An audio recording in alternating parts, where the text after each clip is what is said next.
ಯಾರೋ ತನ್ನನ್ನು ಗಮನಿಸುತ್ತಿದ್ದಾರೆ ಎಂದು ಅರಿವಾಗಿ ಅರ್ಜುನ್ ತಕ್ಷಣವೇ ತಲೆ ಎತ್ತಿ ಆರೋಹಿಯನ್ನು ನೋಡಲು ಅವಳು ಹೆದರಿಕೆಯಿಂದ ತಲೆ ತಗ್ಗಿಸಿ ನಿಂತಳು. ಅರ್ಜುನ್ ಬಂದ ಕೂಡಲೇ ಹೇಮಾ ಅವರು 2 ಜೋಡಿಗಳನ್ನು ಒಟ್ಟಿಗೆ ಕೂರಿಸಿ ಪೂಜೆ ಶುರು ಮಾಡಲು ತಿಳಿಸಿದರು. ಆರೋಹಿಯನ್ನು ಹೇಮಾ ಅವರು ಬಲವಂತವಾಗಿ ಅರ್ಜುನ್ ಪಕ್ಕದಲ್ಲಿ ಕೂರಿಸಲು ಅವಳಿಗೆ ಹೆದರಿಕೆಯಿಂದ ಆಗಲೇ ಹಣೆಯಲ್ಲಿ ಬೆವರಿನ ಹನಿಗಳು ಜಮೆಯಾಗಿತ್ತು. ನಿಧಾನವಾಗಿ ಕತ್ತು ಹೊರಳಿಸಿ ಅವನ ಕಡೆಗೆ ನೋಡಲು ಅವನು ಪೂಜೆಯ ಕಡೆಗೆ ಗಮನ ವಹಿಸಿದ್ದನು. ಅಲ್ಲ, ಇವರೇನು ಒಳ್ಳೆ ಪೊಗರು ಮೂವಿಯಲ್ಲಿ ಧ್ರುವ ಸರ್ಜಾ ಅವರು ಗಡ್ಡ ಬಿಟ್ಟಿರೋ ಹಾಗೆ ಬಿಟ್ಟಿದ್ದಾರೆ. ಇವರಿಗೆ ಏನಾದ್ರೂ ಲವ್ ಫೇಲ್ಯೂರ್ ಆಗಿದ್ಯಾ ಎಂದು ಯೋಚಿಸುತ್ತಾ ಕುಳಿತವಳ ಎಚ್ಚರಿಸಿದ್ದು ಅರ್ಜುನ್ ಧ್ವನಿ. ತಕ್ಷಣವೇ ಎಚ್ಚೆತ್ತುಕೊಂಡ ಆರೋಹಿ, ಅಯ್ಯೋ ಇದೇನಿದು, ಅವರು ನನ್ನ ಗಂಡ, ಅವರ ಬಗ್ಗೆ ಈ ರೀತಿ ಯೋಚಿಸುವುದು ತಪ್ಪು ಎಂದು ತಲೆಯ ಮೇಲೆ ಮೊಟಕಿಕೊಂಡು ಪೂಜೆಯ ಕಡೆಗೆ ಗಮನ ಹರಿಸಿದಳು. ಪೂಜೆಯೆಲ್ಲ ಮುಗಿದು ಆರೋಹಿಯೇ ಎಲ್ಲರಿಗೂ ಪ್ರಸಾದ ಕೊಟ್ಟು ಎಲ್ಲರನ್ನೂ ವಿಚಾರಿಸಿಕೊಂಡು ಆಶಾ ಅವರೊಂದಿಗೆ ತಾನೂ ಕೂಡ ಮನೆಯ ಕೆಲಸಗಳನ್ನು ಮನೆಯ ತುಂಬ ನಗುತ್ತಾ ಓಡಾಡಿಕೊಂಡು ಮಾಡುವುದು ಕಂಡು ಹೇಮಾ ಮತ್ತು ಅರ್ಜುನ್ಗೆ ಸಂತೋಷವಾಗಿತ್ತು. ಅದನ್ನು ಹೇಮಾ ಅವರು ಬಾಯಿಬಿಟ್ಟು ಹೇಳಿಕೊಂಡರೆ ಅರ್ಜುನ್ ಮಾತ್ರ ಸುಮ್ಮನೆ ನೋಡುತ್ತಾ ತಾನೂ ಕೂಡ ಬಂದ ಫ್ರೆಂಡ್ಸ್ಗಳನ್ನು ವಿಚಾರಿಸಿಕೊಳ್ಳುತ್ತಿದ್ದನು. ಪೂಜೆ ಮುಗಿಸಿ ಎಲ್ಲರೂ ಊಟ ಮುಗಿಸಿ ಹೊರಟಾಗ ಕತ್ತಲಾಗಿತ್ತು.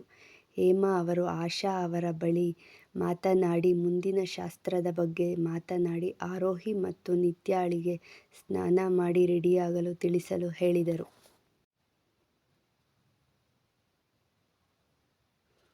ಆಶಾ ಅವರ ಮಾತಿಗೆ ನಿತ್ಯ ಖುಷಿಯಿಂದ ತಯಾರಾಗಲು ಹೋದರೆ ಆರೋಹಿಗೆ ಅವರನ್ನು ಒಂದೇ ಕೋಣೆಯಲ್ಲಿ ಎದುರಿಸುವುದು ಹೇಗೆ ಎಂದು ಚಿಂತೆಯಾಯಿತು.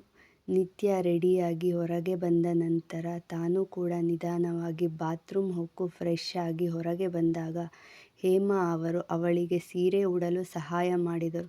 ಅರು, ನನ್ನ ಮಗ ನೋಡಲು ಅಷ್ಟೇ ಪುಟ್ಟ ಒರಟು, ಆದರೆ ಅವನ ಮನಸ್ಸು ಮಗುವಿನಂತೆ ಪುಟ್ಟ. ಅವನ ಜೀವನದಲ್ಲಿ ನಡೆದ ಕೆಲವು ಕಹಿ ಘಟನೆಗಳಿಂದ ಅವನು ಹೀಗೆ ಆಗಿರುವುದು.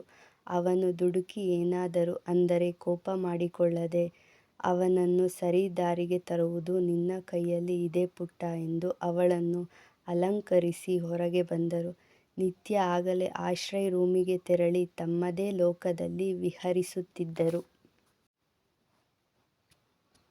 ಆರೋಹಿಯನ್ನು ಅರ್ಜುನ್ ರೂಮಿಗೆ ಕರೆದುಕೊಂಡು ಬಂದು ಒಳಗೆ ಕೂರಿಸಿ ತಾವು ಆಚೆ ಬಂದರು.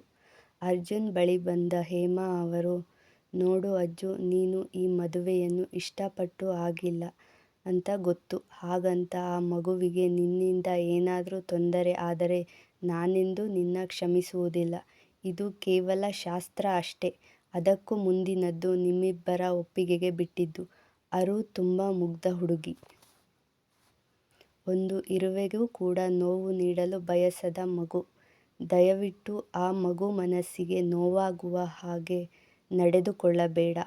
ನಿನ್ನ ತಾಯಿಯಾಗಿ ಕೇಳಿಕೊಳ್ಳುತ್ತಿದ್ದೇನೆ. ಸರಿ, ತುಂಬ ಲೇಟ್ ಆಗಿದೆ. ಅರು ಒಬ್ಬಳೇ ಇದ್ದಾಳೆ. ಮೊದಲೇ ಆ ಮಗು ಹೆದರುತ್ತದೆ. ಹೋಗು ಮಲಗು ಎಂದು ಅವನ ತಲೆ ಸವರಿ ತಮ್ಮ ರೂಮಿಗೆ ತೆರಳಿದರು.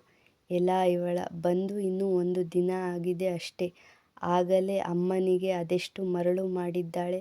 ಮಾತು ಮಾತಿಗೂ ಅಮ್ಮ ಮಗು ಮಗು ಅಂತ ಹೇಳ್ತಾ ಇದ್ದಾರೆ.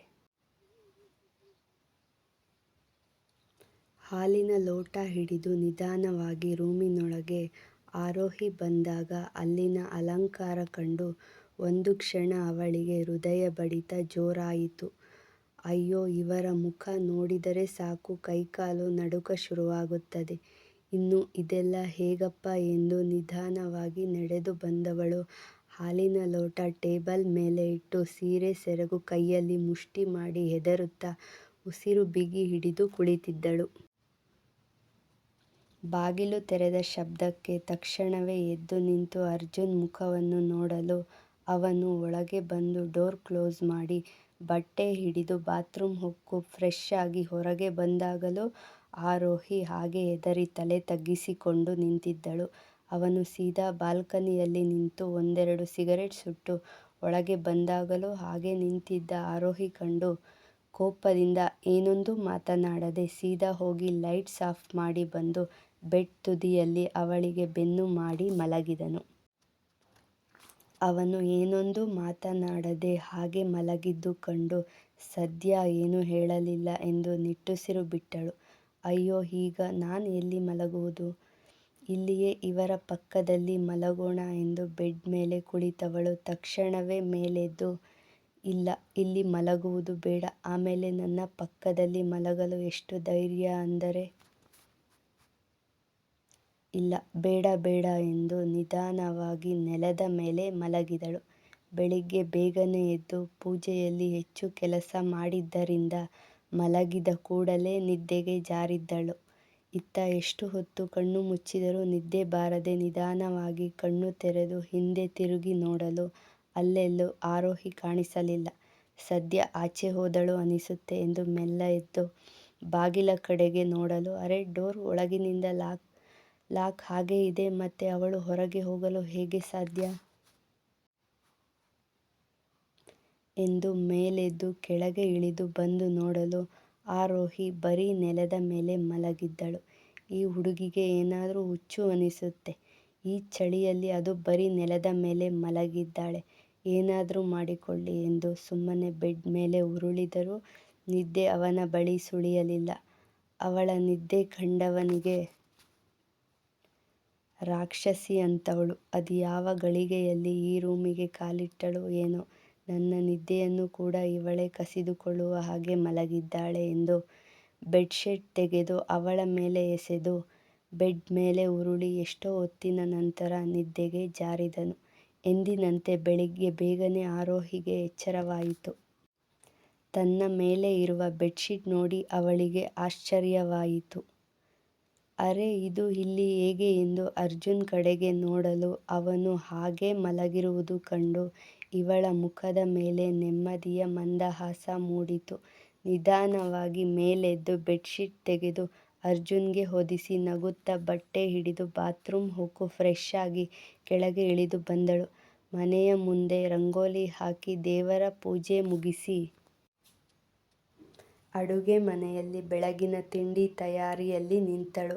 ಆಗ ತಾನೇ ಅಲ್ಲಿಗೆ ಬಂದ ಹೇಮಾ ಅವರು ಅವಳ ಮುಖದ ಮೇಲಿನ ನಗು ಕಂಡು ಸದ್ಯ ಅಜ್ಜು ಈ ಹುಡುಗಿಗೆ ಏನೂ ಬೇಸರವಾಗುವ ಹಾಗೆ ನಡೆದುಕೊಂಡಿಲ್ಲ ಎಂದು ಆರೋಹಿ ಬಳಿಗೆ ಬಂದು, ಗುಡ್ ಮಾರ್ನಿಂಗ್ ಅರು, ಇಷ್ಟು ಬೇಗ ಯಾಕೆ ಎದ್ದೆ? ಇನ್ನೂ ಸ್ವಲ್ಪ ಹೊತ್ತು ರೆಸ್ಟ್ ಮಾಡಬೇಕಿತ್ತು ಎನ್ನಲು, ಇಲ್ಲ ಅಮ್ಮ, ನಂಗೆ ಬೆಳಗ್ಗೆ ಬೇಗನೆ ಎದ್ದು ಅಭ್ಯಾಸ ಇದೆ ಎಂದು ಕಾಫಿ ಕಪ್ ಅವರ ಕೈಯಲ್ಲಿ ಇಟ್ಟಳು.